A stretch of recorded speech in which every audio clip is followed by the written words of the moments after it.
আসসালামু আলাইকুম রহমতুল্লাহ। নবম ও দশম শ্রেণীর শিক্ষার্থীবৃন্দ, ইসলাম শিক্ষার আরেকটি নতুন ক্লাসে তোমাদেরকে স্বাগত জানাচ্ছি। আমি হুমায়ুন কবির। আমরা ধারাবাহিকভাবে আলোচনা করছিলাম এনসিটিবি 2025 শিক্ষাবর্ষের ইসলাম শিক্ষা বইয়ের অনুশীলনীগুলো। আজকের ক্লাসে আলোচনা করব তৃতীয় অধ্যায়ের দ্বিতীয় অনুশীলনীটা, দ্বিতীয় সৃজনশীল প্রশ্ন। এখানে লেখা আছে উদ্দীপক সাজ্জাদ ও সাকিব সাহেব দুই বন্ধু।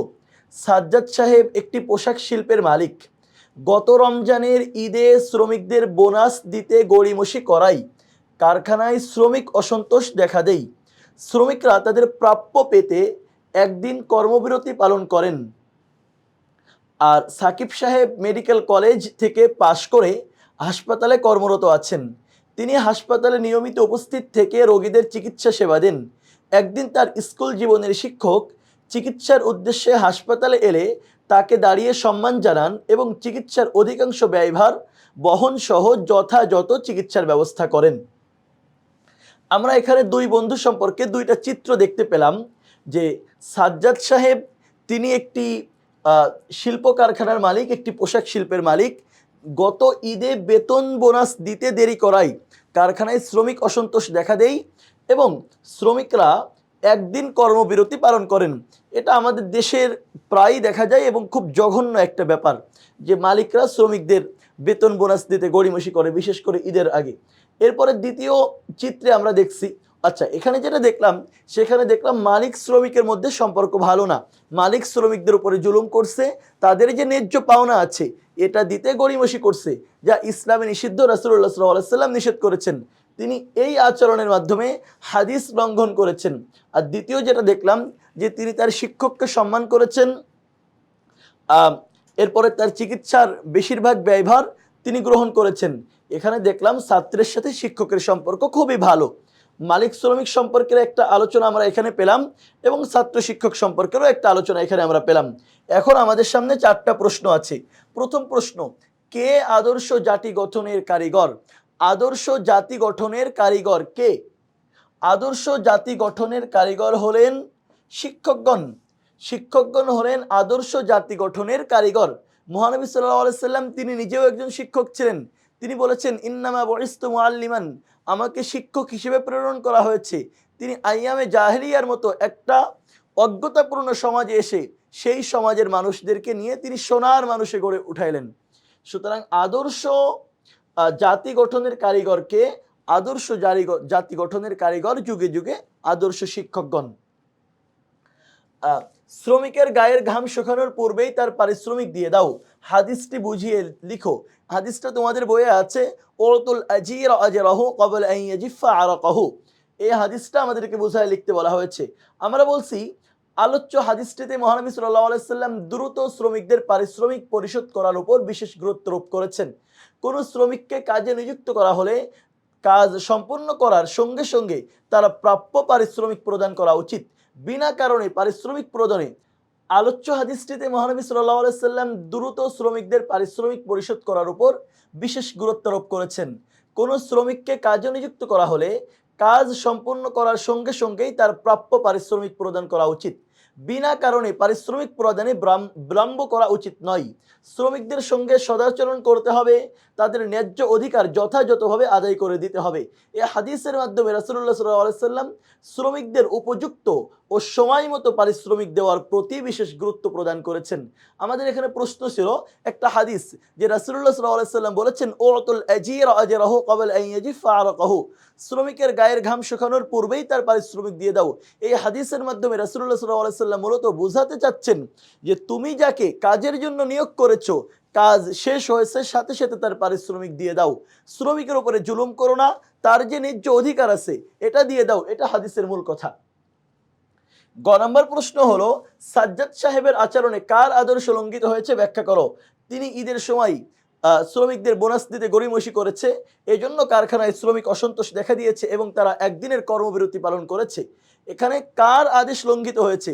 রাসূলুল্লাহ সাল্লাল্লাহু আলাইহি সাল্লাম বলেছেন শ্রমিকের গায়ের ঘাম শুকানোর পূর্বেই পারিশ্রমিক দিয়ে দাও, তিনি দিতে গড়িমসি করছেন। সুতরাং তিনি রাসূলুল্লাহ সাল্লাল্লাহু আলাইহি সাল্লামের অর্থাৎ হাদিসের আদেশ লঙ্ঘন করেছেন। আমরা বলছি সাজ্জাদ সাহেবের আচরণে সর্বশ্রেষ্ঠ মহামানব হযরত মুহাম্মদ সাল্লাল্লাহু আলাইহি সাল্লামের আদর্শ লঙ্ঘিত হয়েছে। শ্রমিকের দৈনন্দিন জীবন জীবিকা মূলত মালিক শ্রেণীর প্রদত্ত বেতন ভাতার উপরে নির্ভরশীল। দেখো, আমাদের একজন শিক্ষক ছিলেন, উনি একটা কথা বলতেন যে সমাজের কেউ যখন উঁচু শ্রেণীতে উঠে যায়, বড় হয়ে যায়, তখন সে আর নিচু শ্রেণীর চিন্তাটা করতে পারে না। নিচু শ্রেণীর, ছোট শ্রেণীর মানুষের কথা সে আর ভাবতে পারে না। কারখানার যারা মালিক আছে তারা চিন্তা করে আমি কয় টাকা আর একজন শ্রমিকের আটকায় রাখছি, 10,000 টাকা, 12,000 টাকা। কিন্তু তিনি এটা কোনোভাবে ভাবতে পারেন না যে এই 10,000 টাকা, 12,000 টাকা দিয়েই তাকে 1 মাস চলতে হয়। এই 15,000 টাকাই তার 1 মাস চলার মূলধন। এজন্য এটা খুবই অনুচিত কাজ। একটু বড় হয়ে গেলেই মানুষ তার নিচু শ্রেণীর কথা মনে করতে পারে না।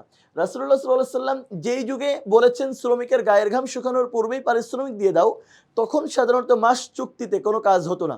তখন সবাই কাজ করতো দিন চুক্তিতে। তো রাসূল বললেন যে দিন শেষ হয়েছে, পারিশ্রমিক দিয়ে দাও, গড়িমসি করো না। আর এই হাদিসের আধুনিক ব্যাখ্যা হলো যে যেই শ্রমিকরা মাস চুক্তিতে কাজ করে, মানে এখন যেমন জব করে, চাকরি করে, মাস শেষ হওয়ার সাথে সাথে তাদের পারিশ্রমিক দিয়ে দাও, গড়িমসি করো না। যদি গড়িমসি করা হয় ইচ্ছা করে, তাহলে মূলত রাসূলুল্লাহ সাল্লাল্লাহু আলাইহি সাল্লামের আদর্শ লঙ্ঘিত হয়। শ্রমিক শ্রেণী এরা মূলত মালিক শ্রেণীর প্রদত্ত বেতন ভাতার উপর নির্ভরশীল।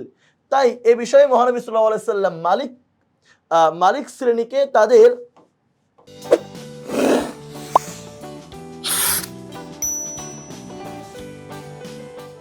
দায়িত্ব যথাযথভাবে পালনের নির্দেশ দিয়েছেন, কিন্তু সাজ্জাদ সাহেব সেই নির্দেশ লঙ্ঘন করেছেন। রাসূলুল্লাহ সাল্লাল্লাহু আলাইহি সাল্লাম বলেছেন যথাযথভাবে শ্রমিকদের অধিকার আদায় করো, কিন্তু সাজ্জাদ সাহেব ঈদের সময় বোনাস দিতে দেরি করায়, গড়িমসি করায় রাসূলুল্লাহ সাল্লাল্লাহু আলাইহি সাল্লামের নির্দেশ লঙ্ঘন করেছেন। সাজ্জাদ সাহেব একজন শিল্প মালিক হওয়া সত্ত্বেও শ্রমিকদের ন্যায্য মজুরি যথাযথভাবে প্রদান করেননি। ফলে তিনি শ্রমিকদের সঙ্গে ইসলামী নীতিমালা অনুযায়ী আচরণ করেননি। অথচ ইসলামে মালিক শ্রমিক সম্পর্কে স্পষ্টভাবে নির্দেশ দেওয়া হয়েছে যে মালিকরা যেন শ্রমিকদের প্রতি নির্দয় না হয়, তাদের উপর কোনো ধরনের জুলুম বা অবিচার না করে। মালিকরা যেন শ্রমিকদের উপরে নির্দয় না হয়, তার যে কাজ আছে সেই কাজ যেন সে যথাযথভাবে করতে পারে সেই সুযোগ তাকে করে দেই, এবং তার সক্ষমতার বেশি কাজ যেন চাপায় না দেই, জুলুম না করে, অবিচার না করে, এবং যথাযথভাবে তাদের মজুরি, তাদের যে পারিশ্রমিক আছে এটা যেন প্রদান করে। রাসূলুল্লাহ সাল্লাল্লাহু আলাইহি সাল্লাম এ সম্পর্কে বলেছেন শ্রমিকের গায়ের ঘাম শুকানোর আগেই তার পারিশ্রমিক দিয়ে দাও, মানে কাজ শেষ হয়েছে, দিন শেষ, দিন চুক্তিতে কাজ করছিল, সাথে সাথে পারিশ্রমিক দিয়ে দাও। মাস চুক্তিতে কাজ করছিল, মাস শেষ, সাথে সাথে পারিশ্রমিক দিয়ে দাও। তিনি আরো বলেন মজুরের পারিশ্রমিক নির্ধারণ না করে তাকে কাজে নিয়োগ করো না। এটা খুবই একটা গুরুত্বপূর্ণ কথা। আমরা অনেক সময় কোনো কাজের জন্য লোক নিয়োগ করি এইভাবে যে ঠিক আছে তুমি কাজ করো, তোমার টাকা খুশি করে দিবানে, বুঝাই দিবানে। এটা রাসূলুল্লাহ সাল্লাল্লাহু আলাইহি সাল্লামের এই হাদিসের লঙ্ঘন।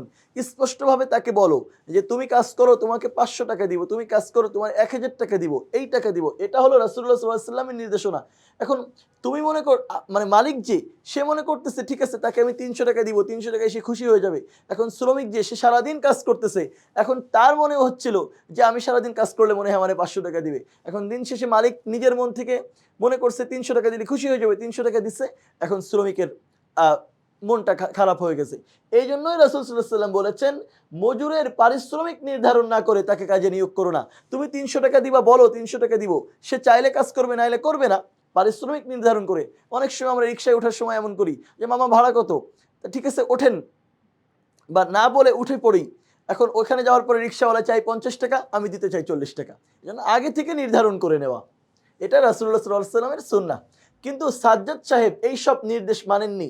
রাসূল সাল্লাল্লাহু আলাইহি ওয়াসাল্লাম শ্রমিকদের সম্পর্কে যেই নির্দেশনাগুলো দিয়েছেন এগুলো সাজ্জাদ সাহেব মানেননি। তিনি অকারণে শ্রমিকদের পারিশ্রমিক দিতে দেরি করেছেন, অর্থাৎ তিনি রাসূল সাল্লাল্লাহু আলাইহি ওয়াসাল্লামের নির্দেশ অমান্য করেছেন।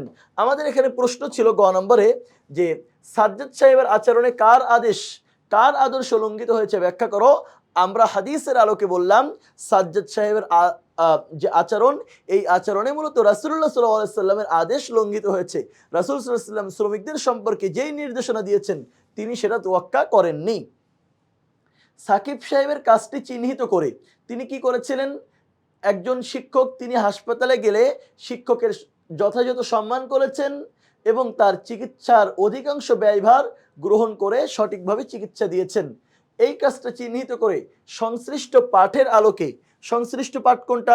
ছাত্র শিক্ষক সম্পর্ক পাঠের আলোকে মূল্যায়ন করো। আমরা এই প্রশ্ন থেকে ছাত্র শিক্ষকের আদর্শ মূল্যায়ন করছি। সাকিব সাহেবের কাজের মাধ্যমে শিক্ষকের প্রতি গভীর সম্মানবোধ প্রকাশ পেয়েছে। ছাত্র শিক্ষকের সম্পর্কের আলোকে তার এ কাজটি অত্যন্ত যথার্থ ও প্রশংসনীয়। ছাত্র শিক্ষকের সম্পর্ক মূলত আত্মার সম্পর্ক, যা অনেকটা পিতা পুত্রের সম্পর্কের মতো ঘনিষ্ঠ ও মর্যাদাপূর্ণ। ছাত্র শিক্ষকের সম্পর্ক পিতা পুত্রের সম্পর্কের মতো কেন? একজন পিতা থেকে তার সন্তান সম্পদের ওয়ারিস হয়। সম্পদের ওয়ারাসাত সূত্রে, মালিকানা সূত্রে পিতা মারা যাওয়ার পরে এই ছাত্র এই সন্তান সেই সম্পদ পায়। আর শিক্ষক থেকে তার ছাত্র জ্ঞানের ওয়ারিস হয়, শিক্ষকের থেকে ছাত্র জ্ঞানের উত্তরাধিকারী হয়। এই জন্য ছাত্র শিক্ষক সম্পর্ককে পিতা পুত্রের সম্পর্কের মতো বলা হয়েছে। ঘনিষ্ঠ মর্যাদাপূর্ণ, একজন মানুষকে সুশিক্ষিত, আদর্শবান ও পরিপূর্ণ মানুষ হিসেবে গড়ে তোলেন শিক্ষক। শিক্ষকই ছাত্রের জীবনের উদ্দেশ্য ঠিক করে দেন।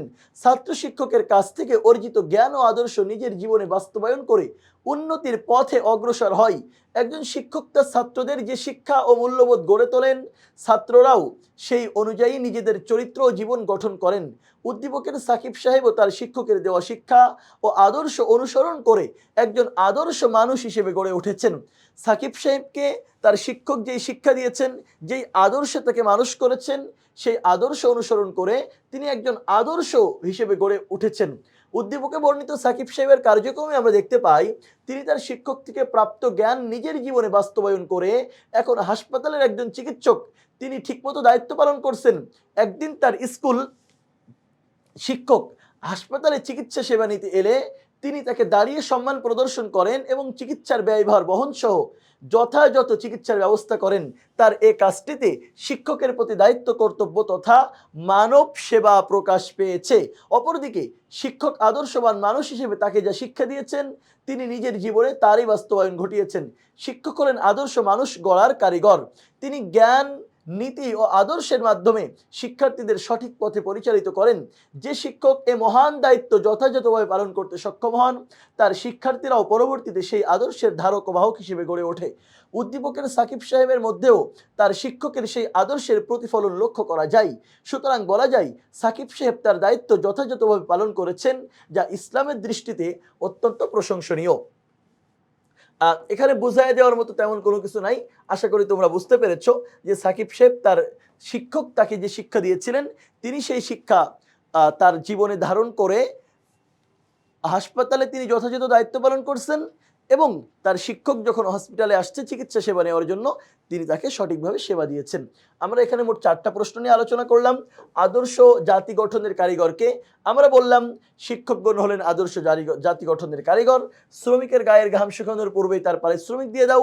আমরা বললাম কাজ শেষ হওয়ার সাথে সাথেই রাসূলুল্লাহ সাল্লাল্লাহু আলাইহি ওয়াসাল্লাম পারিশ্রমিক দেওয়ার জন্য নির্দেশ দিয়েছেন। সাজ্জাদ সাহেবের আচরণে কার আদর্শ লঙ্ঘিত হয়েছে? ঈদের সময় শ্রমিকদের বেতন বোনাস দিতে তিনি গড়িমসি করেছেন। রাসূল সাল্লাল্লাহু আলাইহি ওয়াসাল্লাম শ্রমিকদের সম্পর্কে যেই নির্দেশনা দিয়েছেন তিনি সেটা লঙ্ঘন করেছেন। সুতরাং তিনি কার আদর্শ লঙ্ঘন করেছেন? তিনি রাসূলুল্লাহ সাল্লাল্লাহু আলাইহি ওয়াসাল্লামের আদর্শ লঙ্ঘন করেছেন। সাকিব সাহেবের কাজটি চিহ্নিত করে সংশ্লিষ্ট পাঠের আলোকে মূল্যায়ন করো। আমরা বললাম এখানে ছাত্র শিক্ষক সম্পর্কের খুব গুরুত্বপূর্ণ একটা বিষয় ফুটে উঠেছে। তাহলে যদি তোমাদেরকে প্রশ্ন করা হয়, এই হাদিস নিয়ে যদি প্রশ্ন করা হয়, শ্রমিকদের সম্পর্কে রাসূলুল্লাহ সাল্লাল্লাহু আলাইহি ওয়াসাল্লামের নির্দেশনা নিয়ে যদি প্রশ্ন করা হয় ছাত্র শিক্ষক সম্পর্ক নিয়ে, আশা করি তোমরা তার সঠিকভাবে আনসার করতে পারবে। পরবর্তী ক্লাসের দেখার আমন্ত্রণ জানিয়ে আজ বিদায় নিচ্ছি। আল্লাহ হাফেজ। আসসালামু আলাইকুম ওয়া রাহমাতুল্লাহ।